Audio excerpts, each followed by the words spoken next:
दोस्तों मायावती यूपी में कुछ बड़ा करने जा रही हैं और इसको लेकर के जो तैयारियां चल रही हैं इससे सभी दल थोड़े से परेशान दिख रहे हैं। दरअसल बसपा यूपी में खो चुके अपने जनाधार को वापस पाने की कोशिश में जुटी हुई है।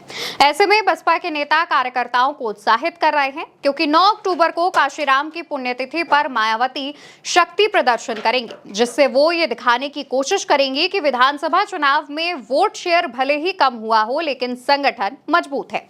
इस कार्यक्रम को लेकर खास तौर पर 2027 के विधानसभा चुनावों के लिए की जा रही तैयारियां माना जा रहा है कि बहुत कुछ साबित कर सकती हैं। लेकिन अभी से एक्टिव होकर मायावती पंचायत चुनाव भी साधेंगी और अपने कार्यकर्ताओं को तैयार करेंगी।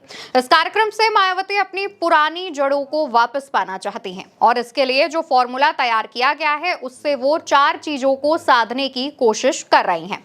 इसमें से पहला है बसपा के पुराने वोट बैंक को वापस से पार्टी के साथ जोड़ना। दूसरा, ये बताना कि पार्टी में युवा और पुराने सभी नेताओं की जगह है और नेतृत्व भी इसी तरीके से हो रहा है। तीसरा, दलितों को साधने वाले नेताओं को बताना कि असली दलित ताकत बसपा के साथ है। और चौथा, 2026 के पंचायत चुनाव और 2027 के विधानसभा चुनाव में बिखरे वोट बैंक को वापस लाना। दोस्तों, बसपा एक वक्त पर यूपी की सबसे बड़ी पार्टी थी। पिछले कुछ सालों के आंकड़ों पर नजर डालें तो साल 2007 में 206 सीटों पर जीत दर्ज करने वाली बसपा का वोट शेयर 30.43% था। 2012 के विधानसभा चुनावों में 80 सीटों पर बसपा ने जीत दर्ज की और मुख्य विपक्षी दल बनी। 2017 में 19 विधायक और 22% वोट शेयर था, लेकिन 2022 आते आते बसपा का वोट शेयर खिसक कर 12.9% पहुंचा और 2024 में हालत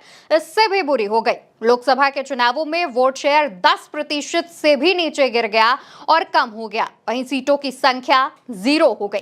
तो इन सालों में एक बात तो क्लियर हुई कि यूपी की 21% दलित आबादी में 12% जाटव समुदाय का बिखराव हुआ है, क्योंकि जाटव समुदाय ही बसपा का कोर वोटर माना जाता था और ये धीरे धीरे दूसरे दलों के साथ शिफ्ट हुआ, जिस वजह से बसपा का वोट शेयर न सिर्फ गिरा बल्कि बसपा का विधानसभा में सिर्फ एक नेता और लोकसभा में कोई भी सांसद नहीं है। इसमें सबसे बड़ी बात जो है वो ये कही जा रही है कि चंद्रशेखर आजाद का यूपी में एक्टिव होना।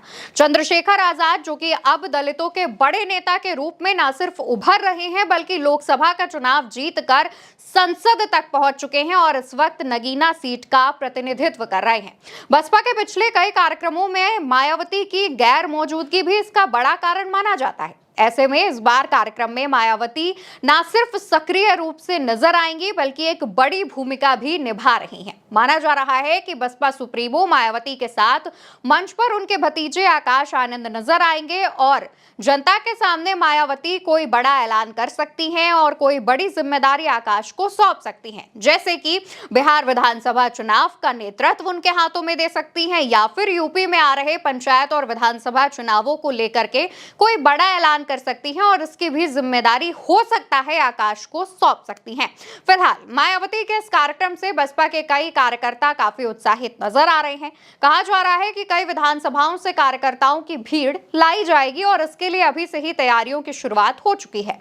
9 अक्टूबर को होने वाले इस कार्यक्रम का लक्ष्य अपने खोए हुए दलित वोट को एकजुट कर 20 से 22% वोट शेयर तक पहुंचाना मायावती का फिलहाल का यह सबसे बड़ा लक्ष्य है और इसका जो सेमीफाइनल है वो पंचायत चुनाव बताया जा रहा है। कहा जा रहा है कि मायावती अभी से ही तैयारियों की शुरुआत करेंगी। पंचायत चुनाव होगा, उसमें जैसा बसपा का परफॉर्मेंस रहेगा उसको वैसे ही मायावती शेप करके विधानसभा चुनावों तक लेकर जाएंगी। फिलहाल मायावती जिस तरीके से फैसले ले रही हैं और आकाश आनंद को लगातार आगे बढ़ा रही हैं, पार्टी में दूसरे नंबर का नेता उन्होंने बना दिया है। इससे एक बात तो साफ हो गई है कि आगे चलकर बसपा का जो नेतृत्व है वो युवाओं के हाथों में ही रहेगा, खास तौर पर आकाश आनंद के हाथ में। आकाश आनंद को इसका नेतृत्व सौंपे जाने के पीछे बड़ी वजह चंद्रशेखर आजाद भी हो सकते हैं, जो कि लगातार दलितों को साधने में जुटे हुए हैं। तो दूसरी तरफ बसपा की एक और बड़ी परेशानी है समाजवादी पार्टी का पीडीए फॉर्मूला।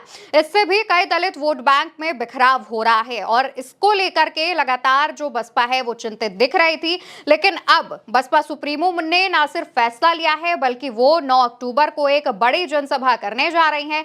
इस दौरान पुराने जनसभाओं के तरीके ही लाखों की संख्या में भीड़ जुटाने का जो दावा है वो बसपा के कार्यकर्ता कर रहे हैं और इसको लेकर अभी से ही एक्टिव हो गए हैं और लगातार जो तमाम आयोजन है वो किए जा रहे हैं। फिलहाल ये भी देखना होगा कि 9 अक्टूबर को ये जो कार्यक्रम होता है उसमें किस कदर बसपा सुप्रीमो का क्रेज दिखता है, किस तरीके से कार्यकर्ता जुटते हैं और इसका फायदा बसपा को कितना मिलता है। बसपा को लेकर के आप क्या सोचते हैं? और जिस तरीके से लगातार वोट बैंक गिर रहा है, क्या मायावती की ये कोशिश दोबारा से बसपा में जान फूंक पाएगी? इसको लेकर के आपका क्या कहना है? कमेंट सेक्शन में बताइएगा। भारत एक सोच को सब्सक्राइब करिएगा। नमस्कार।